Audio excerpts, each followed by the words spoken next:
안녕하세요. 저는 평범한 연애, 그리고 평범한 결혼 생활을 꿈꾸던 34세 여자입니다. 고등학생 때 불의의 사고로 부모님을 잃고 언제나 따뜻한 가정이 절실했던 저는 2년 전 회사 거래처 직원으로 지금의 남친을 만났습니다. 아니, 이제 전 남친이라고 해야 하지만 편의상 남친이라고 지칭하겠습니다. 남친은 저보다 나이가 7살이나 어렸지만 성격이 밝고 자상한 남자였습니다. 처음에는 그저 부침성이 좋고 밝은 에너지가 많은 훈남 정도로 생각했는데 자주 보게 되면서 자연스럽게 남자로 느껴졌습니다. 남친도 다른 직원들 몰래 저를 더 챙기고 있었습니다. 커피를 사와도 제가 좋아하는 것을 기억해서 제 것만 따로 주문해서 사다 주곤 했습니다. 저는 아이스 아메리카노를 선호하는 대부분의 우리 직원들과 달리 바닐라 라떼를 좋아했는데 스쳐 지나가듯 말한 그 말을 기억하고 거래처 미팅이 있던 날 제 것만 따로 바닐라 라떼를 주문해서 사오는 섬세함이 있는 남자였습니다. 대리님은 바닐라 라떼 맞으시죠? 쌩끗 웃으며 라떼를 건네던 해맑은 얼굴이 아직도 생생합니다. 그렇게 조금씩 호감이 생기던 어느 날 우연히 같이 퇴근을 하게 되어 자연스럽게 첫 번째 데이트를 하고 남친의 고백으로 우린 사귀게 되었습니다. 알고 보니 남친도 홀어머니의 형제 하나도 없이 외아들이어서 가족 간의 따뜻한 정이 그리운 사람이었습니다. 우린 이런저런 공통점으로 빠르게 가까워지면서 예쁜 사랑을 키워가게 되었습니다. 저는 너무 행복했습니다. 늘 어느 한 곳이 부족했던 저를 남친이 완벽하게 채워준 느낌이었습니다. 그러던 어느 날 남친이 엄마가 저를 궁금해하고 보고 싶어 한다며 저를 저녁 식사에 초대했다고 했습니다. 저는 살짝 긴장도 되었지만 언젠가는 겪어야 하는 일이기에 그렇게 하기로 하고 남친을 만나 어머니의 집으로 향했습니다. 그 당시 남친은 회사 가까운 곳에서 원룸에 살고 있었고 어머니는 따로 혼자서 살고 계셨습니다. 첫 만남의 어머니는 저를 너무나 반겨주셨고 친정 부모님이 안 계신 저에게 너나 나나 가족이 너무 단출하니 얼마나 외롭니 하시며 애야 나를 시어머니 될 사람이라고 생각하지 말고 엄마라고 생각하렴. 나도 딸도 없고 너를 딸이라고 생각할 테니 나를 엄마라고 부르렴 이러시는 거예요. 저는 나이가 많다고 저를 마음에 안 들어 하시면 어쩌나, 부모님이 안 계신다고 싫어하시면 어쩌나 속으로 온갖 걱정을 하며 긴장하고 있었는데 어머니의 엄마라고 생각하라는 말 한마디에 엄마라는 그 따뜻한 단어 하나에 모든 긴장과 경계심이 풀렸습니다. 그날 이후로 남친과 데이트를 할 때 남친의 어머니도 자주 합석을 하게 되었습니다. 셋이서 영화도 보고 맛있는 저녁도 같이 먹고 맥주도 한 잔씩 같이 하면서 말이에요. 저보다 먼저 결혼한 친구들은 그러면 안 된다. 시어머니는 시어머니다. 거리를 둬라.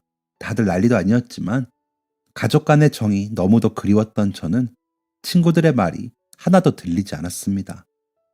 그런데 어머님이 낀 만남이 잦아질수록 가끔씩 이게 아닌데 하는 일들이 잦아졌습니다. 한 번은 유명한 이탈리안 파스타집을 남친이 어렵게 예약해서 간 적이 있었는데 어머님이 남친에게 넌 밀가루 음식 안 좋아하지 않니? 아이고 이렇게 큰 접시에 겨우 한 주먹 정도 국수라니 어디 이거 먹고 간에 기별이나 가겠니? 아이고 비싸긴 또 왜 이렇게 비싸? 하시며 식사 시간 내내 궁시렁거리시는 거예요. 저는 그 식사 시간이 너무 불편해 어머니 여기 아주 유명한 곳이고 제 친구가 생일 선물로 식사권을 줘서 왔어요 라고 둘러대고 계산을 제가 했습니다. 사실 그 식당은 오래전부터 제가 가보고 싶은 곳인 것을 알고 남친이 깜짝 선물로 예약을 한 것인데 남친이 엄마도 같이 갈까? 라고 하길래 남친의 마음이 너무 예뻐 셋이 같이 가게 된 것이었어요. 모처럼 분위기 좋은 곳에서 데이트하고 싶었는데 완전히 망친 데이트가 되고 말았습니다. 그래도 남친이 워낙 착하고 효자이기도 해서 저는 이해를 하고 넘어갔습니다. 그래, 세대 차이지 뭐. 어머님 입장에서는 먹을 것도 없는데 너무 비싸다고 생각하실 수도 있지. 어머님 세대엔 먹어본 음식이 아니고 라고 생각하고 지나갔습니다. 그래도 속으로는 이제 셋이서 만나는 건 좀 자제해야지. 어쩜 친구들 말이 맞는지도 몰라. 이런 생각을 하며 남친에게 자기야, 우리 이제 데이트할 때 되도록 우리 둘이서 보자. 난 자기한테만 집중하고 싶어.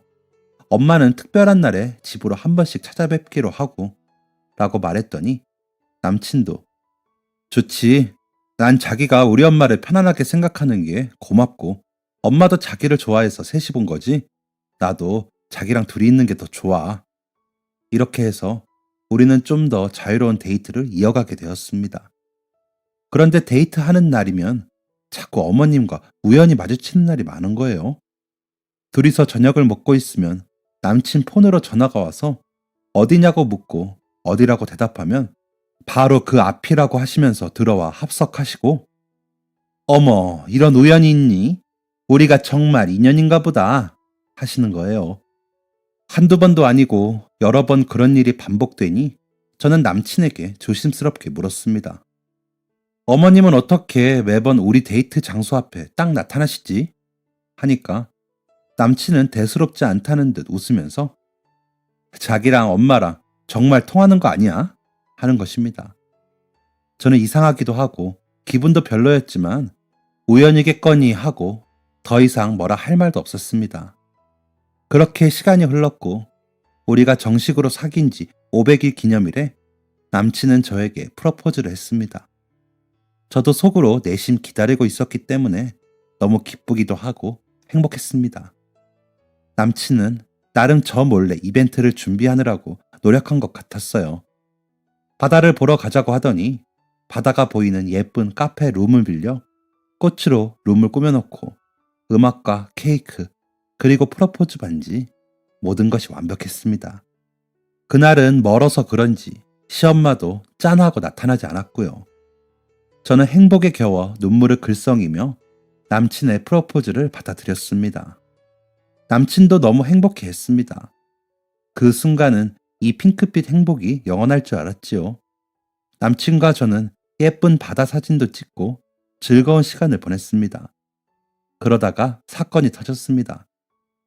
저녁을 먹고 미래에 대해 이런저런 계획을 세우다가 저는 남친에게 핸드폰을 내밀며 자기야, 우리 이제 결혼도 하기로 했으니까 우리 커플 앱 깔자. 이걸 깔면 커플끼리 서로 위치도 공유하고 커플끼리만 사용할 수 있는 귀여운 여러 기능이 많대. 하며 남친에게 핸드폰을 달라고 했습니다. 그런데 갑자기 남친은 당황해하며 어쩔 줄 몰라 하는 거예요. 저도 순간 당황하게 되더라고요. 이 사람이 나에게 숨기는 게 있나? 내가 알아서는 안 되는 게 핸드폰에 저장이 되어 있나? 별별 생각이 다 들면서 가슴이 콩콩 튀었지만 차분하게 남친에게 자기야 왜 그래? 말해봐. 뭔지 모르겠지만 내가 이해할 수 있게 설명을 해봐. 그러자 남친은 핸드폰을 제게 내밀었습니다. 저는 남친과 남친 핸드폰을 번갈아 보며 빠르게 남친 핸드폰을 탐색했죠. 그런데 이게 웬일일까요? 남친의 핸드폰에는 이미 커플앱이 깔려 있었습니다. 더군다나 커플앱을 함께 사용하고 있는 상대는 바로 어머니였습니다. 저는 너무 황당해서 아무 말도 할 수가 없었고 그동안 남친과 제가 데이트하던 장소에 어머니가 자주 등장한 이유가 순식간에 설명이 되었습니다. 어머니는 커플 앱을 통해 남친과 제가 만날 때마다 어디서 만나고 있는지 그 위치를 다 파악하고 있던 것이었습니다.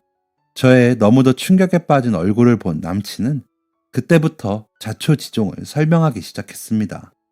우리가 자주 셋이서 보다가 자기랑 나랑 둘이서 만나기로 했다고 하니까 너희들이 얼마나 즐거운 시간을 보내며 예쁘게 사랑을 키워가는지 보고 싶다며 위치 앱을 같이 깔면 살짝 보고만 가겠다고 하였다는 겁니다. 어머니는 제가 딸처럼 예쁘고 그래서 함께 시간을 계속 보내고 싶은데 요즘 그런 시간이 줄어서 섭섭하다면서요. 그러면서 어머니는 저를 너무 좋아하지만 저는 당신을 그만큼 좋아하지 않는 것 같으니 저한테는 비밀로 하라고 신신당부를 했다네요. 니네들이 너무 예뻐서 살짝 보고만 갈 거니까 괜히 말해서 오해하게 하지 말라고요. 그렇게 말씀하시고 번번이 우연을 가정해서 저희 데이트에 끼었던 거예요. 도대체 이게 무슨 상황인지. 분명히 연인 간의 일에 도가 지나친 간섭을 한 건 어머님인데 남친에게 자초지종을 듣고 있자니 저는 저와 좋은 사이로 지내고 싶은 어머님을 내친 못된 여자친구가 된 것만 같은 기분이 들었습니다. 저랑도 하지 않던 커플앱을 어머님과 쓴 남친도 화가 나고 교묘한 말로 우리를 위하는 척하며 데이트할 때마다 찾아오신 어머님께도 화가 난 저는 남친에게 그럼 어머니랑 커플하라며 소리를 질렀습니다.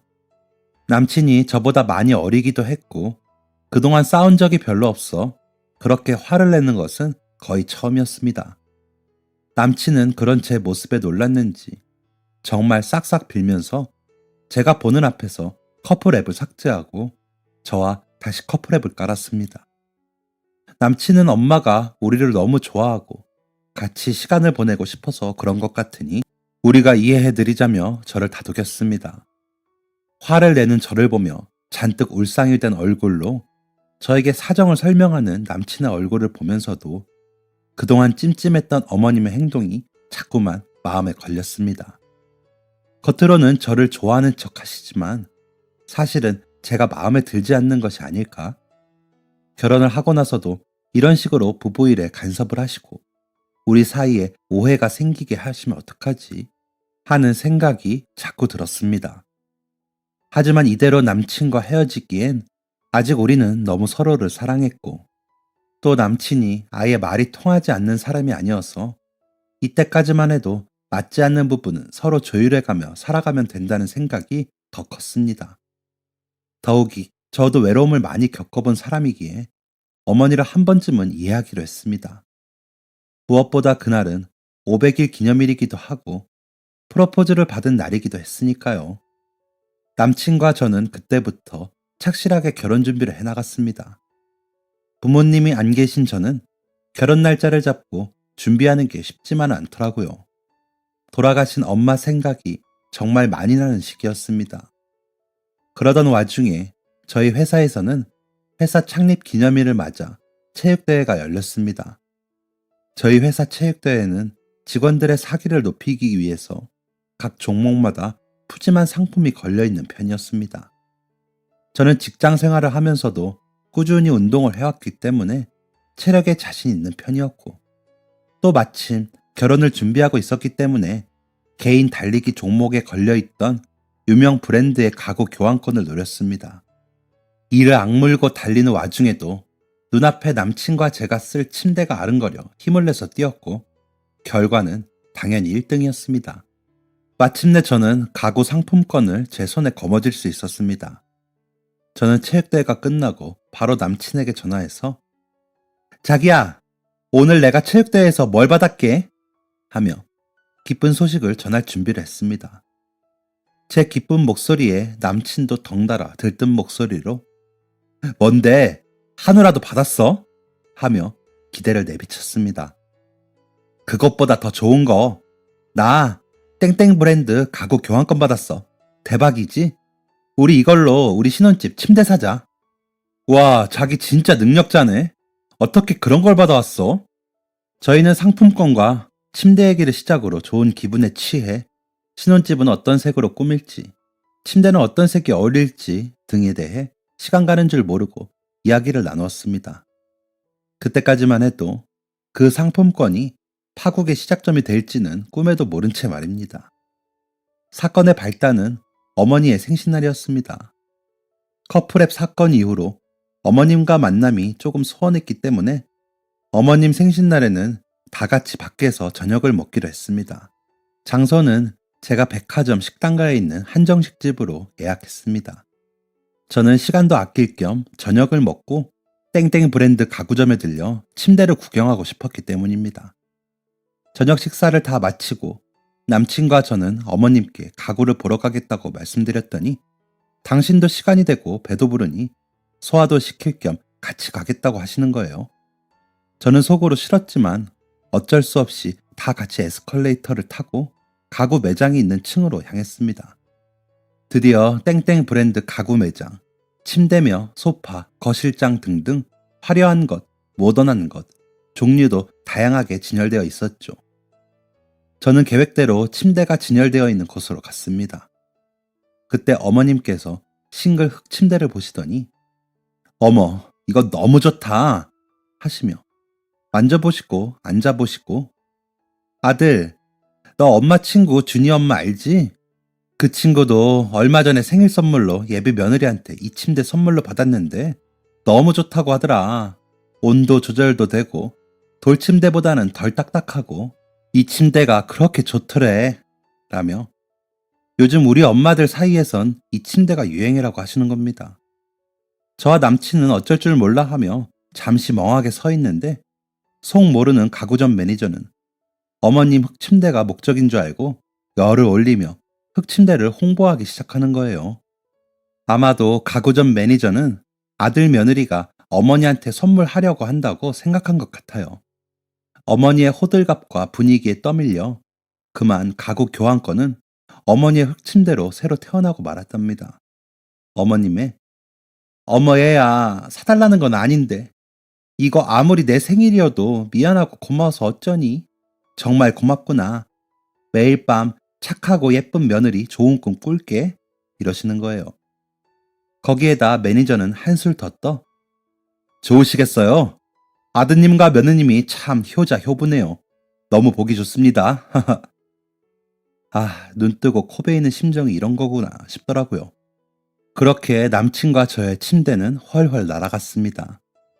남친은 제 속마음을 알고 있었기에 어쩔 줄 몰라 하고 속 모르는 어머님은 기분이 최고였죠. 저는 남친에게 작은 소리로 괜찮아.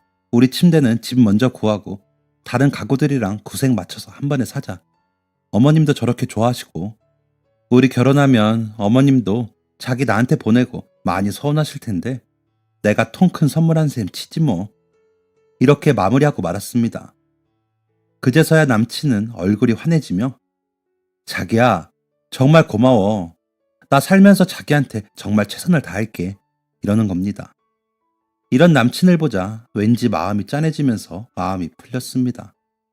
남친은 착하고 예의 바르고 늘 밝은 사람이었지만 아직 나이가 어려서 그런지 어떤 결정을 할 때는 좀 머뭇거리며 어쩔 줄 몰라 하는 기색이 역력했으니까요. 저는 속으로 내가 나이도 많고 사회생활 경험도 더 많으니 남친을 잘 리드하면 살아야겠다 다짐했죠. 어머님이 좀 얄미울 때도 있지만 가족이라곤 남친, 저, 어머님 이렇게 셋뿐이니까요. 그렇게 시간은 흐르고 본격적인 결혼 준비로 바쁜 나날들이 이어졌습니다. 제일 중요한 건 남친과 제가 살 집을 구하는 거였어요. 저는 저축도 좀 있고 지금 살고 있는 집도 전세였기 때문에 어느 정도 돈이 마련되는데 문제는 남친이었습니다. 남친은 사회생활한 지도 얼마 안 되었고 원룸이 월세였기 때문에 월급으로 월세 내고 생활하고 해서 모아둔 돈이 별로 없었습니다. 아무리 간단하게 준비한다고 해도 결혼은 돈도 많이 들고 큰일이더라고요. 그래서 다들 일륜지 대사라고 하는구나 하는 생각이 들었죠. 남친과 거의 매일 만나서 머리를 맞대고 고민에 고민, 의논의 의논을 거듭했습니다. 대충 집은 제가 가진 전세금과 저축으로 조그만 빌라를 구입하기로 결정했는데 그 외에 집에 들어갈 가구며 가전제품 등 이런 것들도 만만치 않았습니다.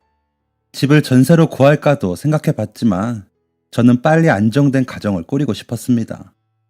2년마다 이사를 해야 하는 위험에 노출되는 것도 싫었고 매번 이사 비용도 많이 들어가기 때문이었죠.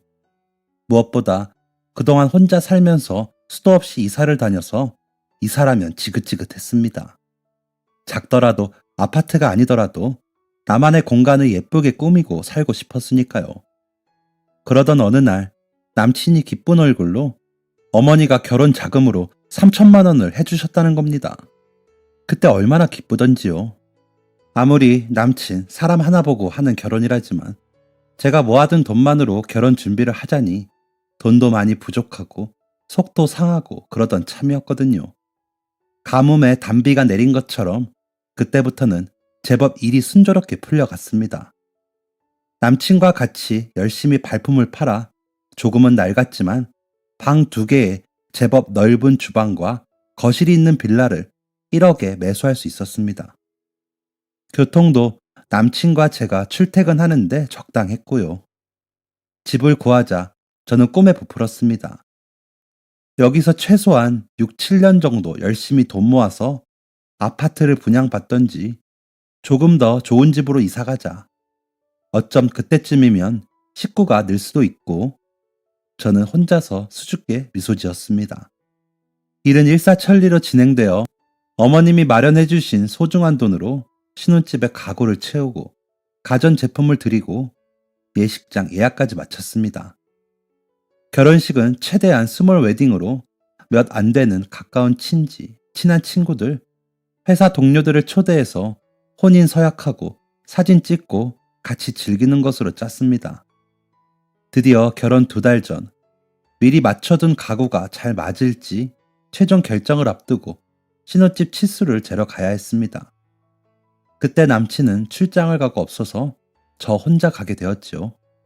사실은 치수 재는 것도 재는 것이지만 저는 제 이름으로 처음 갖게 된 신혼집에 자꾸만 가보고 싶었습니다.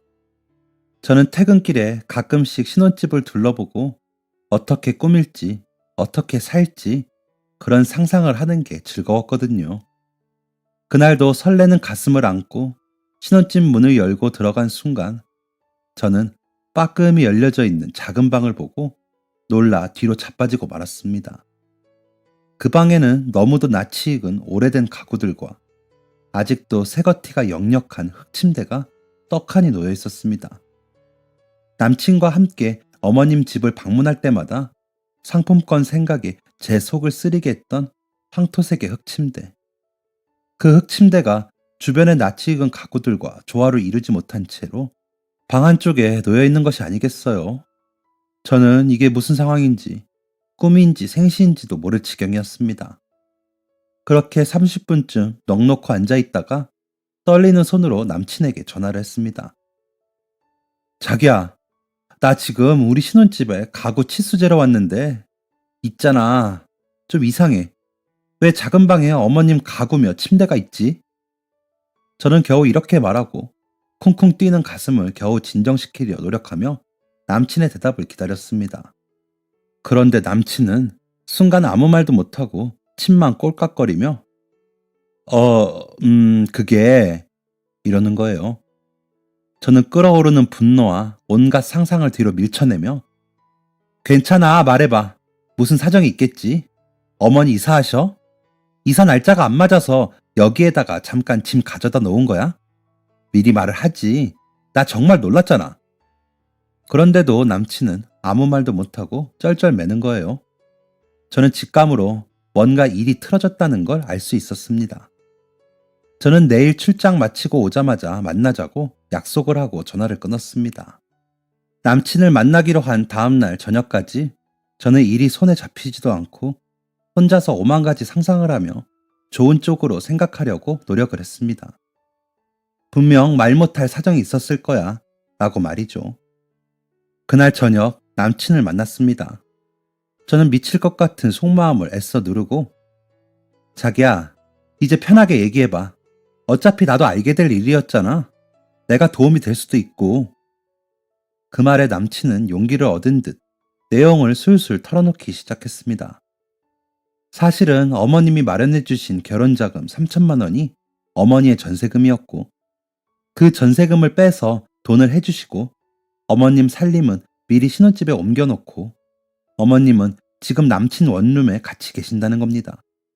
남친은 결혼하면 합가해서 어머니랑 같이 살아야 될 것 같다고 저와 의논하려 했으나 어머님께서는 아들, 뭐하러 미리 말해. 나중에 알게 되면 깜짝 선물 갖고 좋지. 괜히 결혼 준비하는 새아가 머리 아프게 미리 알려줄 필요 없어. 나랑 같이 살면 회사 일로 바쁜 새아가 대신 살림도 내가 해주고 또 손주라도 태어나면 손주도 봐줄 텐데. 그리고 이미 나랑 새아가는 보통의 시어머니 며느리 사이가 아니라 엄마와 딸 같은 관계로 보기로 했잖아. 세아가 친정 부모님도 안 계신데 나라도 같이 살면 본인도 회사 일이나 집안일로 힘들 때 나한테 기댈 수 있고 또 나도 친정 엄마 대신해서 이런저런 조언도 해주고 맛있는 반찬도 해줄 수 있고 얼마나 좋겠니?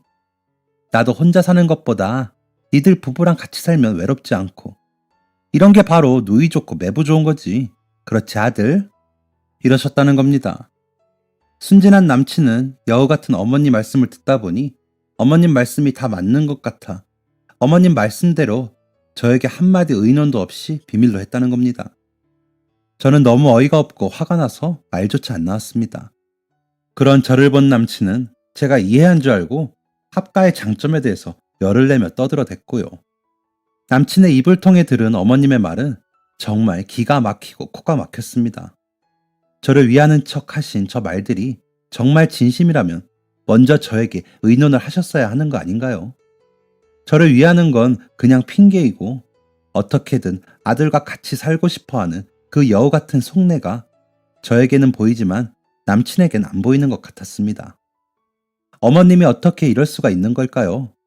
제가 친정 부모님이 다 계셨어도 이랬을까요? 저의 자격지심인지 돌아가신 부모님부터 생각나며 하염없이 눈물이 쏟아졌습니다. 회사에서 일을 하면서도 틈틈이 우리 둘만의 알콩달콩한 신혼생활을 꿈꿨던 것은 저뿐이었다는 생각에 남친에 대한 배신감도 이루 말할 수 없이 커졌습니다. 그때서야 남친은 상황을 깨달은 건지 미안하다. 자기는 내가 비교적 엄마하고도 잘 지내는 편이라 이해할 줄 알았다. 다시 엄마하고 상의하겠다. 상황을 수습하려고 애썼습니다. 저는 그 순간 모든 것을 깨달았습니다. 착하게만 보였던 남친은 우유부단하고 밝게만 보였던 남친은 철이 없었던 것임을요. 제 눈에 콩깍지가 벗겨지는 순간이었습니다. 부모님을 일찍 잃은 저는 친구들의 만류에도 남친 어머님께 최선을 다했고 결혼해서도 자주 찾아뵙고 정말 완전한 한 가족이 되고 싶었는데 말이죠. 그 노력의 결과가 이렇다니 그 참담함은 이루 헤아릴 수가 없었습니다. 처음부터 차라리 솔직하게 얘기했다면 어머님의 돈을 받지 않고도 조금 더 결혼 비용을 줄여서라도 가능했을 텐데요. 처음부터 거짓으로 시작한 결혼 생활이 어떻게 평탄할 수 있을까요? 저는 남친에게 파혼을 통보했습니다. 자기야, 이건 아닌 것 같아. 우리 헤어지자. 사실 그동안 어머님이 내 상식으로 이해하지 못할 행동을 종종 하셨지만 내가 자기를 사랑하니까 어떻게든 감내하려고 했는데 이건 정말 선을 넘으셨어. 저의 단호한 말에 남친은 절대 못 헤어진다며 매달려왔습니다. 자기가 생각이 짧았다며 아무리 엄마가 그렇게 말했어도 미리 상의해야 했었다고 붙잡는 남친 얼굴을 보니 그동안의 정 때문인지 마음이 아팠습니다.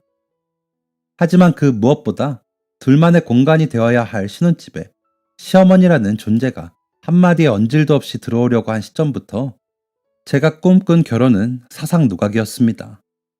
아니, 어쩌면 처음에 딸처럼 대하겠다는 그 말에서부터 저는 남친과 끝을 내야 했는지도 모르겠지만요. 무엇보다도 겉으로는 저를 위하는 척, 저를 아끼고 예뻐하는 척 하면서 그 속내는 아들을 뺏기기 싫어하고 어떻게든 아들과 함께 하고 싶어하는 어머님의 얄팍한 술수가 저를 정신 차리게 했습니다. 2년여의 연애 기간 동안 어머님의 여우 같은 간섭과 가족임을 빙자해서 저를 꼼짝 못하게 했던 수많은 일들, 커플앱 사건 때도 그랬죠. 저를 위하는 척 하면서 둘이서만 비밀을 공유하고 저는 철저히 배제되었던 시간들. 그 시간들을 떠올리며 저는 어머님께 전화를 드렸습니다. 어머님, 되게 소중한 아드님과 파혼하겠습니다. 딸 같은 며느리는 사양할게요. 넣어두세요. 제 집에 있는 어머님의 짐은 빼서 보관소에 맡길게요. 물론 후불로요. 앞으로 꼭 딸 같은 며느리 보셔서 엄마 노릇 잘하세요. 그리고 대답은 듣지도 않고 전화를 끊었습니다.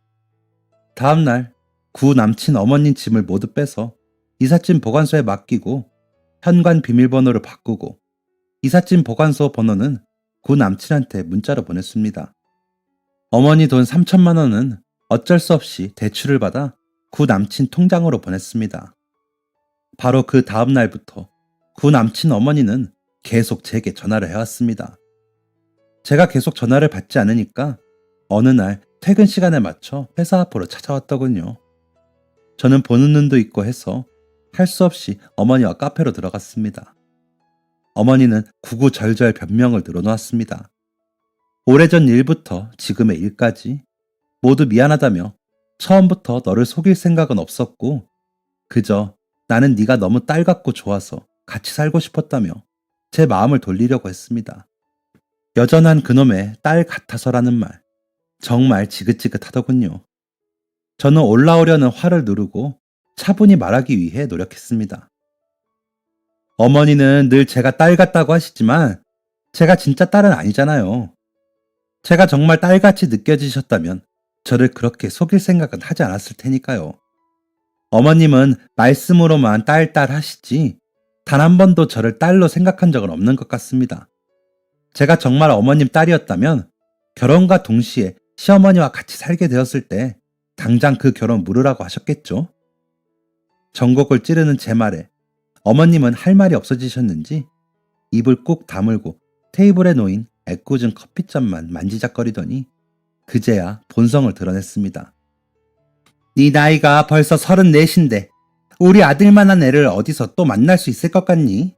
그만하면 너보다 훨씬 어리고 얼굴도 잘생겼고 회사도 좋은 편인데 너 후회할 일 하는 거야 지금? 이미 마음의 정리가 끝난 저는 그런 말에 화도 나지 않더군요. 그저 그렇지, 이게 본성이지.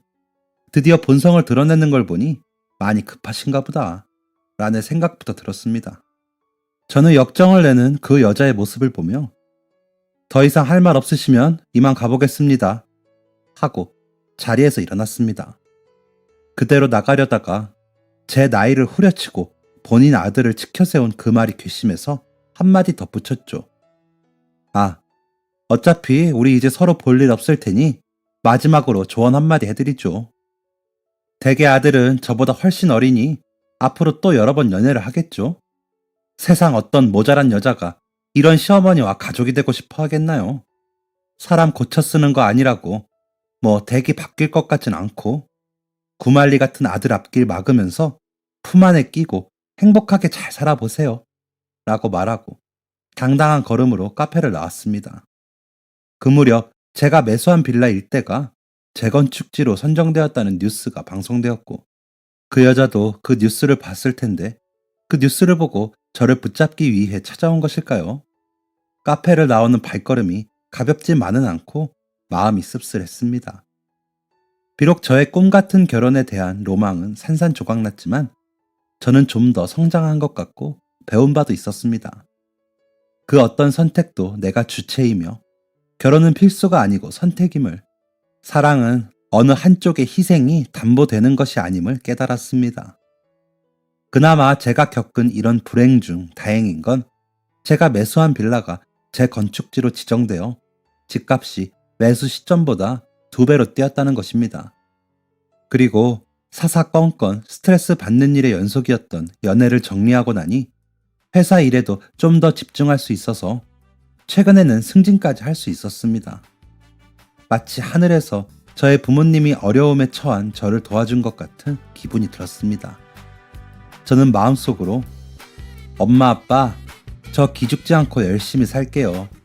엄마 아빠한테 부끄럽지 않은 딸이 될게요 하고 기도했습니다. 최선을 다해서 제 자신을 사랑하면서 말이죠. 여러분, 저는 앞으로도 자신을 위해 최선을 다하는 그 누구 앞에서도 당당한 내가 되기 위해 노력할 것입니다. 긴 사연 들어주셔서 감사합니다. 지금까지 사연 들어주셔서 감사합니다. 사연이 재밌으셨다면 구독과 좋아요를 눌러주세요. 감사합니다. 안녕히 계세요.